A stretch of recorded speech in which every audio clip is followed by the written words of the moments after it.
আসসালামু আলাইকুম। আশা করি সবাই ভালো আছেন। আল্লাহ পাক আমাকেও ভালো রেখেছেন। তবে এই ভিডিওটা দেখে অনেক কিছু শিখতে পারবেন আশা করা যায়। এটা হলো মা, যে একটা পরিবার সুন্দরভাবে রাখার জন্য, সুন্দরভাবে চালানোর জন্য নিজেও 100-90% চেষ্টা করে একটা পরিবার সুন্দরভাবে যেন চলতে পারে, দুবেলা যেন দুমুঠো খেয়ে বাইসা থাকতে পারে। দিন নাই রাত নাই চেষ্টা করে যায়। কত ধরনের যে কষ্ট করে এই মা। আর বাপ তো করে, কিন্তু বেশিরভাগই বাপেরা ঝামেলা করে পরিবারে।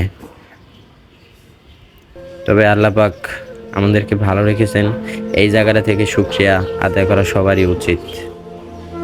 সেরা, যার কোনো তুলনা নেই, এই হলো সেই মা। রাস্তায় নামে পেরে ক্ষুধার নিবারণের জন্য। সবাই ভালো থাকবেন। আল্লাহ হাফেজ।